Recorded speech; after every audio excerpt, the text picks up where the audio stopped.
Hello, my shimmering star. I am Amika Dahiya. Welcome you all to this amazing platform of Tutors Theory. Our today's topic is early child care education. So, in this early child care education, पहले तो ये ध्यान रखना आपको acronyms मिलेगा ऐसे ECCE, आपको इसकी फुल फॉर्म ध्यान रखनी है, early child care education. Early child care, early का मतलब होता है कौन से 3 से 6 साल के बच्चों के लिए अर्ली चाइल्ड केयर. इसमें आपको कौन कौन से रिकमेंडेशन की बात हुई है, कहाँ कौन सी कमेटी ने या कमीशन ने कौन सी बात की है, तो हम पूरा डिस्कस करने वाले हैं. सबसे पहली बात तो आप क्या ध्यान रखोगे कि ये प्री प्राइमरी एजुकेशन के लिए है और प्री प्राइमरी एजुकेशन है जो गवर्नमेंट एग्जाम एजेंसी के अंडर नहीं आता. In 1986 the recommendation of NEP order the government to take care of early childhood education, और ये भी कहा गया कि आपको जो छोटे बच्चे हैं उनके एजुकेशन पे भी ध्यान देना चाहिए. It is also demanded a constant teach monitoring these centres. The role of government was inspect them to see the they are child oriented और फोकस्ड. और ये कहा गया है कि आपको जो भी ये प्रोविजंस हैं, मतलब जो भी स्कूल इनकी एजुकेशन प्रोवाइड कर रहे हैं अर्ली बच्चों को, मतलब 3 to 6 ईयर के बच्चों को, उनकी भी ऑलराउंड डेवलपमेंट हो और बच्चों को केयर प्रोवाइड हो कि बच्चे जो हैं छोटे बच्चों से ही हमारे एजुकेशन सिस्टम का बेस बनता है. इंपॉर्टेंस क्या है इसकी, बच्चों में स्टडी हैबिट को इनहेंस करना और कितने से 2.5 या 3 ईयर के बच्चों से लेकर हमारी एजुकेशन सिस्टम में आने से पहले वाले बच्चों की एज तक. इसके अंदर केयर किनको करनी है, टीचर्स को भी करनी है और पेरेंट्स को भी केयर करनी है. और जिसके अंदर आप एजुकेशन सेटअप में बात करते हो तो एजुकेशन इंस्टीट्यूशन जो अर्ली चाइल्ड एजुकेशन दे रहे हैं उन्हें भी पूरी केयर करनी है. Moral and vocabulary development. First काम क्या रहेगा, सबसे पहले हम बच्चे को कुछ भी छोटे छोटे वर्ड्स बोलना सिखाते हैं, मम्मी, पापा, भाई, पानी, ऐसी चीजें सिखाते हैं. तो हमें छोटे बच्चों की प्रोग्रेस को किस चीज का ध्यान रखना है कि जो छोटे बच्चे हैं उनकी मॉरल डेवलपमेंट करनी है और उनकी वोकैब को भी डेवलप करना है. ओके, देन है it taught and encourage a child can learn simply nursery rhymes. जब बच्चा नर्सरी राइम्स को लर्न करने लग जाएगा, इसका मतलब उसने 900 वर्ड तक सीख लिए हैं. और जैसे जैसे वो हाईएस्ट स्टेज पे जाता जाएगा, मतलब बच्चे का विकास होता जाएगा, तो अप टू 5 ईयर बच्चे के पास जो वोकैबुलरी है वो 3000 वर्ड्स तक की हो जाती है. A child vocabulary depend on his environment. किस चीज पे डिपेंड करती है कि वो कैसे वातावरण में है और कैसे वातावरण से आया है. And the parents are founded to be head the children working class parents and language development. और जो पेरेंट्स हैं उन्हीं को ध्यान रखना है कि कैसे उनकी लैंग्वेज डेवलपमेंट हो रही है. और जब बच्चा अप्रॉक्स 8 महीने का हो जाता है तो उसकी लैंग्वेज डेवलपमेंट होनी स्टार्ट हो जाती है. देन आता है सोशल डेवलपमेंट. यहाँ पे किस चीज का ध्यान रखना है कि बच्चा जो है सामाजिक विकास भी कर रहा है. बच्चे को ऐसी चीजें सिखानी है कि बच्चा जो क्या करे, दूसरे बच्चों के, जैसे छोटे छोटे बच्चों को आपने देखा होगा पत्थर लेके, डंडा लेके डॉग्स के पीछे भागते हैं. कुछ बच्चों को आपने देखा होगा कि वो बहुत प्यार से उनकी केयर करते हैं या केयर करना चाहते हैं. तो इससे क्या होता है कि सोशली बच्चा उतना ही ज्यादा कनेक्ट होता है जैसे उन्हें parents. I am just giving you the one example. ये ऐसा मतलब लिख के मत आ जाना एग्जाम में. इसमें क्या था, मैं ये बताना चाहती थी कि जो बहुत छोटे बच्चे होते हैं उनमें भी कुछ जेलेसी का फैक्टर होता ही है. जैसे बच्चे अपनी मम्मी को किसी को टच नहीं करने देना चाहते, तो बच्चों के अंदर भी fundamental emotions are going to be found. जैसे अफेक्शन हो गया, मतलब अपने घर वालों से, अपनी मम्मा से बहुत प्यार करते हैं. और जो है प्रॉपर अगर आप उन्हें सोशल डेवलपमेंट देते हो, सोशल एनवायरनमेंट बच्चों को प्रोवाइड करते हो, तो देयर इज अ पॉसिबिलिटी कि बच्चे भी उसके अकॉर्डिंगली काम करते हुए, मतलब काम करते हुए का मतलब है कि बच्चे भी उन्हीं चीजों को ग्रास्प करते हुए इमोशनली एंड मोरली क्या हो सके, उस एनवायरनमेंट में इंटरेक्ट कर पाए. तो यहाँ पे हमें स्नेह नीति रखनी है. बच्चों में बहुत ज्यादा ईर्ष्या होती है तो हमें स्नेह बना के रखना है, संतुष्ट करना है, बच्चों के व्यवहार पे ध्यान देना है और उसे इंटीग्रेट करने की कोशिश करना है. इसकी दोनों की रिस्पॉन्सिबिलिटी है, शिक्षक की भी और माता पिता की भी, मतलब टीचर और हमारे parents both are responsible for the social development. Next आता है हमारा इंटेलेक्चुअल डेवलपमेंट. यहाँ पे अगर आप प्रॉपर बच्चे को मैच्योरेशन तक पहुंचाना चाहते हो तो उनकी प्री जो कंडीशन है उनको हमें फुलफिल करना पड़ेगा. मतलब बच्चों के इंटेलेक्चुअल ग्रोथ में भी आपको बेनिफिट प्रोवाइड करना पड़ेगा कि बच्चे जो है एक्सप्लोर ज्यादा कर पाए. तो हमें ऐसी चीजें बच्चों से करानी है जो लाइफ रिलेटेड एक्सपीरियंस है उन्हें जोड़ती हों. और अगर आप सोशली, इमोशनली और प्रॉपर डेवलपमेंट बच्चों की करा लेते हो तो इंटेलेक्चुअली भी बच्चा बहुत अच्छे से डेवलप हो जाता है. मतलब हमें थोड़ी बहुत ऐसी चीजें करानी है जो बच्चे को ब्रेन स्टॉर्मिंग भी प्रोवाइड करे. अब एम क्या है, कैसी केयर करना बच्चे की, फिजिकल ट्रेनिंग, सिंपल हेल्थ की, ईटिंग की, ब्रशिंग की, बाथिंग की, सैनिटाइजेशन की, इन सब की केयर बच्चे को खुद से करनी आनी चाहिए. Similar to the child curiosity, और हमारे जो बच्चों की क्यूरियोसिटी है उसको आप कैसे इंगेज कर सकते हो, बच्चे को कैसे एक्टिवली पार्टिसिपेट करा सकते हो, उसका है सिमुलेशन करा के। इसीलिए आपने देखा होगा कि जो छोटे बच्चों की बुक्स होती है ना, उसमें पिक्टोरियल फॉर्म बहुत ज्यादा होती है। तो हम बच्चों को एक प्रकार का ना नाटक या एक प्रकार की बच्चों को ऐसी चीजें दिखा दिखा के हम पढ़ाने की कोशिश कर रहे हैं, जीवंत काम करा रहे हैं। डेवलपमेंट ऑफ लैंग्वेज पैटर्न, बच्चों की फीलिंग, उनकी इंटेलिजेंस और उनके सिंपल स्पीच को करेक्शन की तरफ लेके जाना। गाइड करना बच्चों को कि अपनी सोशल एडजस्टमेंट कैसे करनी है। मतलब सोशल एडजस्टमेंट का मतलब है जैसे छोटे छोटे बच्चे ना बहुत ज्यादा लड़ाइयां करते हैं, इसने मेरा टिफिन ले लिया, इसने मेरी पेंसिल ले ली, तो हमें उन्हें ऐसे गाइड करना है कि वो आप पॉजिटिवली उसका इम्पैक्ट भी बच्चे पे पड़े और बच्चे अपनी सारी प्रॉब्लम्स को सॉल्व भी कर पाए। आर्टिस्टिक अप्रिशिएशन देना है बच्चे को ब्यूटिफिकेशन के लिए, ड्राइंग करा के, क्रिएटिव वर्क करा के, कुछ अच्छी चीजें करा के, तो भी बच्चे जो है ज्यादा से ज्यादा इंडल्ज हो पाएंगे। The Kothari commission report reiterates the objective. क्या क्या ऑब्जेक्टिव बताएं कोठारी कमीशन ने? सबसे पहले गुड हेल्थ की बात करी है, लाइक कौन कौन सी स्किल, प्रॉपर एडजस्टमेंट की, प्रॉपर टॉयलेट, प्रॉपर हैबिट्स और ड्रेसिंग एंड वॉशिंग। दूसरा development of desired social attitudes, और बच्चों के जो हमारे सामाजिक दृष्टिकोण हैं उनको भी बढ़ावा देने पे बात की गई है।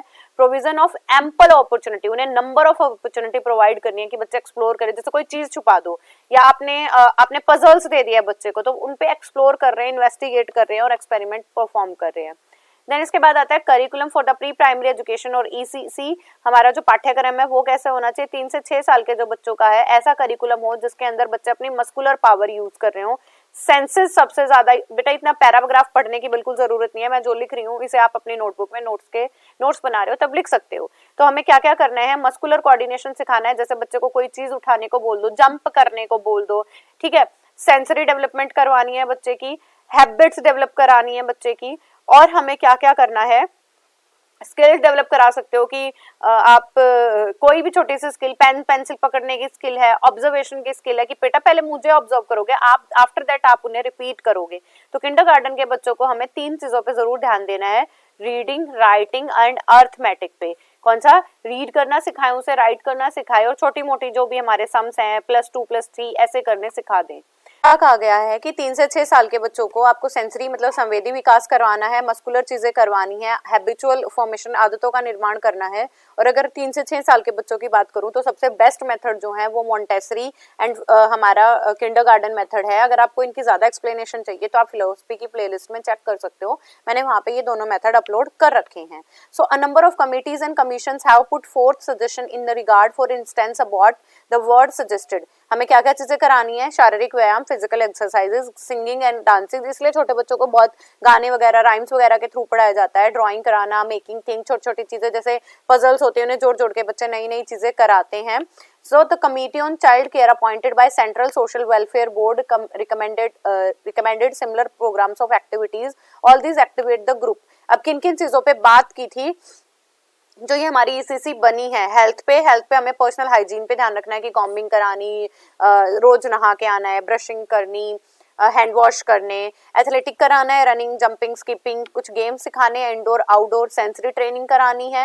एक्टिविटी कौन सी? क्ले मॉडलिंग, पेपर कटिंग, ये सारी चीजें हमें करवानी है। लर्निंग एक्टिविटी करानी है जैसे size, shapes, alphabets, length, height, इन सारी चीजों का बच्चे को थोड़ी सी नॉलेज हो। इसके बाद आते हैं स्कूल बिल्डिंग। स्कूल बिल्डिंग में कैसी इमारतें होनी चाहिए? हमारे स्कूल बिल्डिंग सबसे पहले तो इंक्लूसिव क्लासरूम या इंक्लूसिव स्कूल की तरह बिल्डअप की जाए कि अगर बच्चे को कोई स्पेशल नीड या डिसेबिलिटी है तो बच्चा उस पर भी यूज कर पाए। जैसे आपने स्कूल्स में देखा होगा पहले ना सीढ़ियां होती थी, अब स्टेयर्स नहीं है, अब रैंप्स हैं कि अगर बच्चा कोई व्हील चेयर पे भी आ रहा है तो उन पे बहुत आसानी से चढ़ पा रहा है। तो लो शेल्फ के ड्रिंकिंग वाटर का हो और टॉयलेट्स भी इजी गोइंग हो जिसमें बच्चा आसानी से यूज कर सके।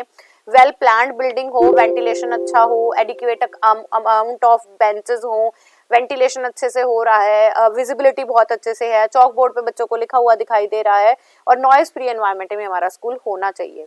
Equipment for pre plan school.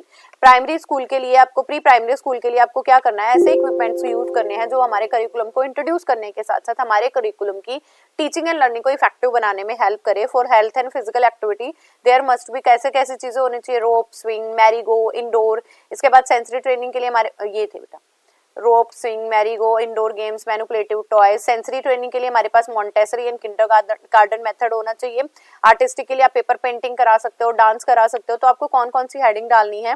Health and physical, sensory training, artistic and learning. Learning में आपको स्पेसिमेन यूज करा सकते हो, कॉइन्स ले सकते हो, कलर बीड्स ले सकते हो। तो ऐसी चीजें जो कॉन्क्रीट है हम वो प्रयोग में ला सकते हैं। अब हमारे पास मेथड ऑफ टीचिंग क्या होने चाहिए? प्ले वे मेथड, जिसके द्वारा बच्चे को प्ले में कोई चीजें सिखा दी जाए। जैसे जंपिंग करा रहे हैं, रोलिंग करा रहे हैं, तो उन्हें नंबर सिखा दिए हैं, एक्टिविटी सिखा दी हैं, या किसी शेप के बारे में बता दिया खेलते खेलते, तो वो प्ले के अंडर आएंगी। सेंसरी ट्रेनिंग, सेंसेस को ट्रेन कराना, चीजें दिखाकर, चीजें स्मेल कराकर, चीजें टच कराकर हम उनके सेंसेस को ट्रेन कर सकते हैं। सेल्फ एक्सप्रेशन कराकर, बच्चों को कोई चीज अपनी बतानी हो तो एक्सप्रेस कैसे करते हैं उसके बारे में। कम्युनिटी लिविंग, कि आप अपने समाज में, समुदाय में कैसे रह सकते हो। एंड द चैंपियनशिप, कि बच्चे जो हैं एज अ चैंपियन अपने आप को बिल्ड करें। और एम्फेसिस हमारा किस चीज पे होना चाहिए? चाइल्ड प्रोग्रेस पे होना चाहिए एंड चाइल्ड लर्निंग पे होना चाहिए। और हम ये प्ले एंड वर्क कराते भी इसलिए कि बच्चे का ऑलराउंड डेवलपमेंट हो जाए। टीचर्स के लिए क्या रिकमेंडेशन दी है? टीचर जो है बहुत आइडियल की तरह वर्क करते हैं, और इसीलिए कहा गया है कि वीमेन टीचर होने चाहिए, क्योंकि बच्चे अपनी माँ की तरह उन्हें रिजेंबल करने की कोशिश करते हैं। तो उन छोटे बच्चों से डील करने के लिए हमारे पास जो मदर टीचर हैं, यस मदर टीचर्स होनी चाहिए जो स्कूल में उनकी केयर भी कर सकें। According to Mysore committee, the quality necessary for primary teacher as follow. कौन सी कमेटी होनी चाहिए? चीयरफुल। सबसे पहले तो बहुत खुशी खुशी रहे बच्चों के साथ, और उनका आउटलुक भी बहुत चीयरफुल हो। Sympathy, patience and love show करे, अफेक्शन शो करे, बच्चों से प्यार शो करे। और टीचर को जो है सोशल क्वालिटीज को बिल्डअप करना चाहिए। Teacher should have acknowledge of child nature, child education, necessary journal educational background. और जो बच्चे हैं अपने अपनी ऐसी जर्नल नॉलेज, जो बच्चे को कैसे, मतलब उन टीचर के पास ऐसी जर्नल नॉलेज हो कि बच्चे का एजुकेशनल बैकग्राउंड कैसा है, बच्चे को आगे कैसे लेके जाना है, प्रायर और न्यू नॉलेज को कैसे कनेक्ट करना है। और एकेडमिक क्वालिफिकेशन उनके पास या तो ईसीसी का डिप्लोमा होता है या हमारे पास डीपीएससी होते हैं, वो डिप्लोमा होना चाहिए। Guideline for organisation ECCE, the education commission 1952 and ये हमारा 94 और 96 कोठारी कमीशन। तो इन्होंने क्या कहा था कि हमारे कंट्री में बहुत फ्यू इन नंबर है हमारे कौन से स्कूल, ECC के स्कूल, तो इनको भी सुपरवाइज करना चाहिए टाइम टू टाइम। और गवर्नमेंट ने ये प्रोविजन दी है कि इनके अंदर हमारा एनवायरनमेंट जो बहुत कंडसिव रहना चाहिए, हेल्थ वेलबींग का ध्यान रखा जाना चाहिए, और जो टीचर हैं वो ऐसे पढ़ाएं कि जो बच्चे हैं उनसे कनेक्ट कर पाएं। Pre primary school education centre should be up each and state institute, हर एक स्टेट में, हर एक इंस्टीट्यूट में डिस्ट्रिक्ट लेवल पे होने चाहिए जिनकी प्रॉपर सुपरविजन होती हो। Private enterprises should be make largely responsible finance through grant in aid, मतलब जो प्राइवेट इंस्टीट्यूशन है वो भी अपने वित्त के माध्यम से उनकी जिम्मेदारी उठा सकें। लेस कॉस्टली मेथड का प्रयोग किया जाए, और जो प्ले सेंटर है वो अटैच करा दिए जाए इन प्राइमरी स्कूल से और प्री प्राइमरी स्कूल से। और जो टीचर है उनका आउटलुक बहुत फनी हो, बहुत हैप्पी हो, चीयरफुल हो। रिसर्च सेंटर बनाए जाए जो इन सेंटर्स को गाइड कर सकें, और ऐसे प्रोग्राम्स बनाए जाए जो बच्चों की सेंसस ट्रेनिंग करा सकें। और इसके साथ साथ जो गवर्नमेंट भी है उनको भी एक रिस्पॉन्सिबिलिटी लेनी चाहिए और सेफ गार्ड बना के रखना है कि अगर आपको नर्सरी एजुकेशन प्रोवाइड करनी है तो उसके लिए आपको क्या क्या प्रिकॉशंस भी प्रोवाइड करनी है। So we can conclude that, देखो हमारे प्री प्राइमरी स्कूल को नर्सरी स्कूल भी बोला जाता है इन इंडिया, तो हमारे जो नर्सरी स्कूल हैं वो ही एक अच्छा सप्लीमेंट है बच्चों के लिए कि जो बच्चों से कार्य करा सकते हैं और बच्चों को एक अच्छी लर्निंग की तरफ क्या कर सकते हैं, अग्रसर कर सकते हैं। सो एनईपी 1986 ने हमारी किसके ऊपर स्ट्रेस किया था? ECC के ऊपर स्ट्रेस किया था कि आपको बच्चों को अच्छी हेल्थ वेलबींग की, nutrition, social development, intellectual development, ऐसी एक्टिविटीज करानी चाहिए जिसमें बच्चा हमारे लर्निंग बाय डूइंग सीखे। और इसमें दोनों का रोल है, टीचर्स का भी और पेरेंट्स का भी। और अगर आप ऐसे अच्छे कार्य कराते हो तो अब बच्चे की जो फाउंडेशन है, जो नींव है, वो हमारे छोटी क्लासेस से ही बनती है, तो वो बननी हमारे बच्चों की स्टार्ट हो जाएगी। So it is all about our today's topic. I hope आपको ये चीजें समझ आई होंगी, और अगर आपकी कोई भी क्वेरी है तो आप कमेंट करके पूछ सकते हैं। Keep going, keep growing and keep learning my dear students. Don't forget to hit the like button. Bye bye, take care.